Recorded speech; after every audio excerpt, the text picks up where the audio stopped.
Ya, kami sambung lagi bicara untuk KPK menjawab keraguan dan apa yang kemudian nanti harus dilakukan terus oleh KPK sehingga menjadikan keraguan di tengah publik, menjadikan keyakinan bahwa penindakan terhadap tindak pidana korupsi masih ada. Masih bersama Pak Yasin, mantan Komisioner KPK, Bang Arsul Sani, anggota Komisi 3 DPR RI, dan Bang Ferry Amsari, pakar hukum tata negara. Saya lanjutkan sedikit saja sebelum nanti kita melangkah ke apa yang kemudian kita harus perhatikan di KPK agar keraguan-keraguannya jadi runtuh begitu. Sedikit saja.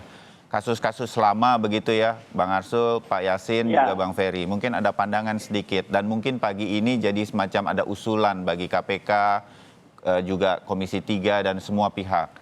Kan memang ada tuh Pak Yasin kasus-kasus yang menggantung orang sehingga jadi tersangka tapi kemudian tidak lanjut-lanjut. Banyak itu menjadi pertanyaan bagi KPK. Adakah kemungkinan untuk kemudian KPK juga mengakui bahwa oke, yang ini memang kami belum bisa mendapatkan SP3-nya dicabut atau bagaimana begitu secara hukum kita jadi masyarakat juga bisa mengerti. Saya rasa itu juga merupakan gebrakan tersendiri bagi KPK untuk mengakui ada kasus-kasus yang belum bisa diselesaikan tapi mengembalikan harkat seseorang begitu di mata hukum. Hal semacam ini sempat dipikirkan Pak Yasin oleh KPK. Anda di sana atau sekarang masih terus berhubungan dengan tim KPK? Jadi begini Bung Bayu, kalau memang itu tidak mungkin untuk diteruskan proses hukumnya, walaupun dia sudah tersangka statusnya, karena ada hal yang kurang yaitu misalnya untuk menghitung kerugian negara itu kan menjadi mutlak kalau di pengadilan. Kalau itu bisa didapatkan dan dicari-cari kemana-mana tidak ada informasi tentang itu, harga jual dari Green misalnya juga tidak didapatkan dari Hong Kong. Sekarang kan sudah ada kewenangan KPK untuk melakukan SP3, quote and quote tentunya ya. Betul. Harus dialami oleh Dewas tentunya ya. Oleh Dewas itu memahami. Jadi secara informal tadi disampaikan ke Pak Arsul itu, Bung Arsul.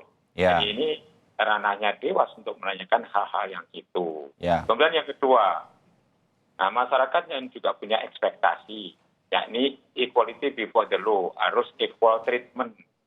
Kalau misalnya Samsul Arifin itu Gubernur Sumut dulu mengembalikan uang, tetap itu dilakukan proses pidananya. Tadi yang disinggung oleh Bung Arsul ya, itu yang mengembalikan kok dibiarkan aja yang lain ini.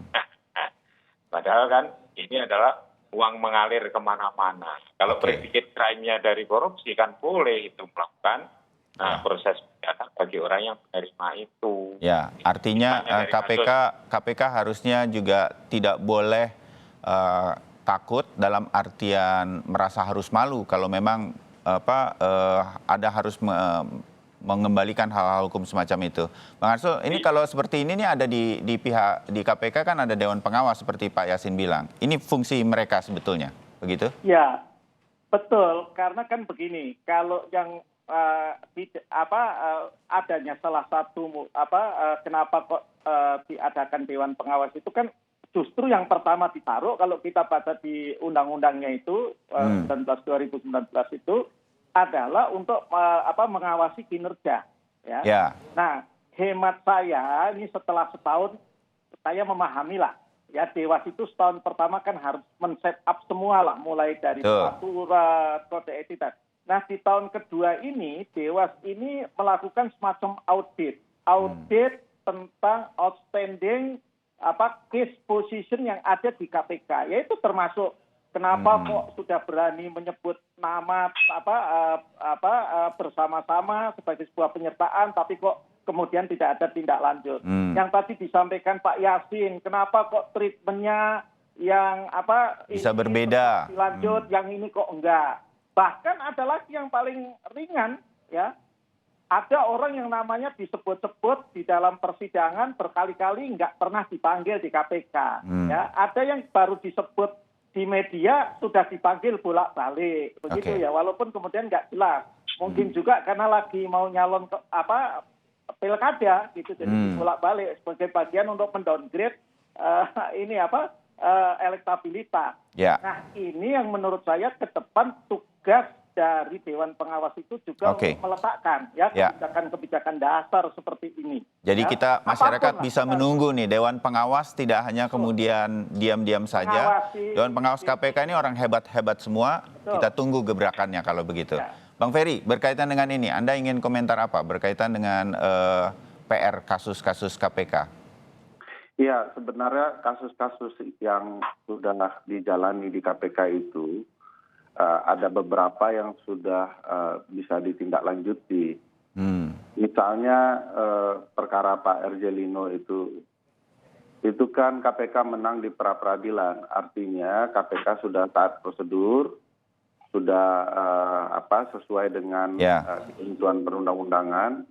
Hanya saja ada beberapa halangan yang saya pahami ya, misalnya keterlibatan peran negara dalam relasinya dengan,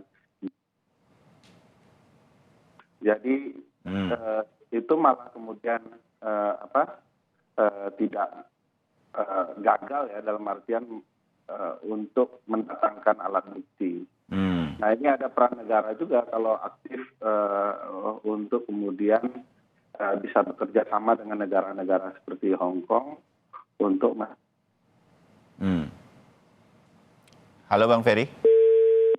Mungkin agak terputus, kami akan hubungi lagi tetapi kami dapat gambarannya dari Bang Ferry. Sekarang kita kembali ke gebrakan KPK ketika menangkap Menteri Kelautan dan Perikanan. Bang Arsul, masih bisakah kemudian Komisi 3 mewakili masyarakat juga melihat ini sebagai sebuah perlahan akan menjadi sebuah keyakinan bahwa KPK itu masih ada di Indonesia dan melakukan perang yang tegas terhadap penindakan korupsi. Apa yang kemudian menjamin hal ini akan nanti bisa dilakukan kembali di tengah kritik dan juga banyak keraguan KPK kesulitan untuk melakukan izin dan lain-lain, di tengah keraguan ini publik selalu bilang ini KPK yang sekarang komisionernya mungkin sudah disiapkan, semua akan nurut saja, bisa diatur dan lain-lain. Tapi ini adalah sebuah langkah nyata dari KPK. Jadi ini kita bisa menganggap ini bukan lagi mimpi, tetapi KPK memang masih ada, Bang Arsul? Ya. Jadi pertama begini, kalau soal keraguan terhadap komisioner itu selalu ya, setiap DPR memilih A, B, C, D pasti diragukan. Dulu waktu kami memilih Pak Yasin pun diragukan. Yeah. Pak Yasin itu bisa ini, itu hal yang biasa. Hanya memang dosisnya terhadap yang sekarang ini akibat cukup tinggi ya. Amsari ini teriakannya lebih keras begitu ya. Jadi memang dosisnya lebih tinggi. Tapi saya ingin mengambil hikmahnya. Bukan saya yang berteriak lebih keras. Oh gitu. Ya Bang Ferry dan kawan-kawan lah. Lebih keras. Tapi itu bagus. Kami ambil positifnya saja. Ya. Sebentar Bang Arsul. Sedikit saya dengar Bang Ferry. Silakan Bang Fer. Ya, kan kalau Bang Arsul selalu mempersalahkan teman-teman masyarakat sipil di titik tertentu ya. Misalnya mengkritik KPK tidak terjadi kalau ada hal-hal yang menurut DPR tidak benar. Begitu juga kita juga mengkritik DPR dalam titik tertentu. Ya. Kalau kasus ini DPR ini ingin memanggil KPK untuk tahu lebih jauh, padahal proses hukum sedang berjalan, tidak boleh sebenarnya dipanggil. Ya. Tapi kalau soal pimpinan KPK naik helikopter, ya, bawa mobil mewah, kita tidak mendengar DPR berteriak-teriak seperti Bang Arsul lakukan untuk tertentu ya. Oke. Loh, kan kalau DPR teriak-teriak namanya nanti trial by DPR, kan sudah ada Dewan Pengawas. Tapi nanti lagi dipanggil KPK begitu nanti kerja. Kasus mana yang DPR pernah panggil KPK soal rapat kerja? Nggak pernah. Yang ada justru di tempat lain. Yang mana? Yang mana? Coba. Sebentar, Bang Ferry bisa jawab Bang Arsul. Ya. Kasus mana yang DPR secara spesifik panggil KPK? Ini saya mau jawab. Tadi Bang Senturi ya. Memanggil dalam bentuk pansus. Sebentar, saya biar pemirsa bisa mendengarnya dengan jelas. Kasus mana DPR dianggap mengintervensi KPK, Bang Ferry? Atau Anda punya jawaban lain? Bang Ferry, saya ingin dengar. tadi kan satu Bang Arsul mengatakan hendak memanggil pimpinan KPK untuk 18 kasus. Bang Arsul sendiri yang bilang begitu loh ya. Ya. RDP nanti dalam RDP itu hal yang rutin. Ya, oke, baik Bang Arsul. Ada kasus seperti Senturi, BLBI dan segala macamnya yang lebih memperlihatkan DPR ingin tahu lebih banyak. Bahkan pernah diangket loh KPK itu oleh DPR untuk ikut campur. Nah, dalam titik tertentu saya sih ya silakan saja, tetapi DPR juga silakan proporsional untuk hal-hal yang seperti yang pernah dilakukan pimpinan yang melanggar etik. Harusnya DPR lebih nyaring lagi menyuarakan kepentingan publik sebagai wakil publik di parlemen begitu. Oke, dimengerti itu. Kira-kira begitu Bang Arsul, kira-kira.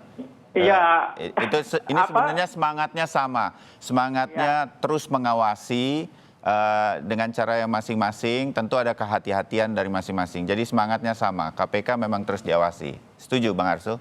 Oh, setuju. Dan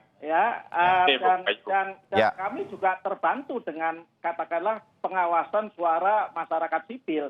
Kan kita nggak sempat juga misalnya 18 kasus itu yang saya angkat itu kan bahannya dari teman-teman masyarakat sipil juga. Begitu ya. Posisinya seperti apa. Jadi kalau kami memanggil itu dalam konteks rapat dengar pendapat yang itu memang rutin. Setiap masa sidang mestinya harus ada. Hanya COVID saja makanya agak terganggu. Oke. Oh, Pak Yasin tampaknya terputus. Saya baru mau melempar. Mungkin masih sebentar nanti bisa disambung lagi. Jadi semangatnya saya sih kalau jadi Pak Yasin, alumni komisioner KPK dan juga para pimpinan KPK yang sekarang ada, termasuk Dewan Pengawasnya, harusnya senang karena masih disayang, karena masih banyak yang berteriak keras kalau terjadi sesuatu. Di jalurnya masing-masing, ada Bang Arsul Sani di DPR, Bang Ferry bersama teman-teman yang lain, terus menyaingi KPK dengan kritik-kritiknya. Jadi mudah-mudahan, Pak Yasin, sudah tersambung lagi, sudah bisa mendengar suara saya? Ya, bisa. Jadi saya bilang Pak Yasin ini banyak yang sayang sama KPK, sehingga kemudian banyak yang mengawasi. Jadi ini harusnya hal yang baik ya buat KPK ke depan, termasuk KPK yang sekarang untuk terus bergerak memberantas korupsi, Pak Yasin? Ya, jangan sampai ada pernyataan dari Komisi 3 ini. Jadi Bung Arsul khususnya. Jangan sampai mengatakan ini adalah fungsinya Dewan Pengawas. Enggak dong. Justru DPR Komisi 3 itu seperti pengawas eksternal KPK penting. Ya. Jadi Dewan itu semangat yang manis menurut saya. Ya. Terus kritikannya harus tajam terus. Kan semuanya diserahkan bahwa ini domainnya Dewas, jangan gitu Bung Arsul, tetap vokal lah. Bukan, kalau sudah masuk sedang diperiksa oleh Dewas, kami tentu nggak boleh dong berkomentar sama dengan perkara yang sedang masuk di pengadilan, ya jangan dong kami berkomentar. Nanti setelah selesai baru kami komentari itu. Iya. Maksud saya tetap harus vokal gitu Bung. Oh ya, setuju, vokalnya setuju. Soalnya kinerja KPK itu juga atas dukungan dari DPR, atas kritikan dan support dari DPR Komisi 3 khususnya. Gitu. Ya, setuju. Jadi apa yang kemudian dilakukan dan menjadi gebrakan KPK lewat kasus di Kementerian Kelautan dan Perikanan, kita berharap masih terus berlanjut, semuanya untuk perang terhadap korupsi di Indonesia yang mungkin masih akan panjang. Kita akan terus mengawasi secara bersama-sama. Saya terima kasih buat Bang Ferry, Bang Arsul, dan juga Pak Yasin untuk talk show seperti yang Bang Arsul minta pagi hari ini. Mudah-mudahan menambah wawasan kita semua. Terima kasih. Selamat pagi. Assalamualaikum warahmatullahi wabarakatuh. Waalaikumsalam.